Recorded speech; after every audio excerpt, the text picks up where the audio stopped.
Hello all, welcome back to our channel, Nenu Me Cinema Ticket. Ustaad Bhagat Singh movie review. Story గురించి చెప్పాలంటే ఇది మనం ఇప్పటికే చాలాసార్లు చూసిన టెంప్లేట్. పావు కోసం ఏదైనా చేసే విలన్, ధర్మం కోసం నిలబడే హీరో. వాళ్ళిద్దరూ ఒకరి లైఫ్లోకి ఎలా వచ్చారు, తర్వాత ఏమైంది? ఇదే సినిమా. పాజిటివ్స్ గురించి మాట్లాడితే పవన్ కళ్యాణ్ గారి looks, screen presence recent movies తో పోలిస్తే చాలా హ్యాండ్సమ్ గా కనిపించారు. ఈ విషయంలో మాత్రం డైరెక్టర్ ఫుల్ కేర్ తీసుకున్నారు. డిఎస్పీ సాంగ్స్ కి మంచి వైబ్ ఉంది. ముఖ్యంగా దేఖ్ లేందే సాలా song, pure I feast, dance, costumes, visuals అన్నీ పర్ఫెక్ట్. కొన్ని మూమెంట్స్ లో ఓల్డ్ పవన్ కళ్యాణ్ చామ్ కనిపిస్తుంది, ఫ్యాన్స్ కి నచ్చుతుంది. థమన్ బీజిఎం జస్ట్ ఓకే, కొన్ని మాస్ మూమెంట్స్ లో వర్క్ అయింది. Negatives: outdated predictable story line.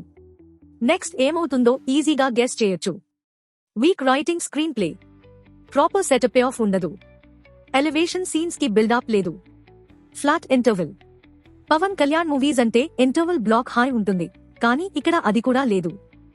Love tracks boring. Raashi Khanna, Sreeleela tracks neither engaging nor emotional disconnect. Terrorism, country, crime, religion అన్నీ టచ్ చేసిన ఒక్క ఎమోషన్ కూడా ప్రాపర్లీ కనెక్ట్ అవ్వదు. ఫైనల్ వర్డిక్ట్: ఓవరాల్ గా చెప్పాలంటే Ustaad Bhagat Singh an average film. Pawan Kalyan presence, కొన్ని సాంగ్స్, ఇవి తప్ప సినిమాలో చూసేంత స్ట్రాంగ్ కంటెంట్ ఏమీ లేదు. ఇంకా ఇలాంటి ఇంట్రెస్టింగ్ మూవీ రివ్యూల కోసం మా ఛానల్ను సబ్స్క్రైబ్ చేయండి. Until next time, keep watching great movies.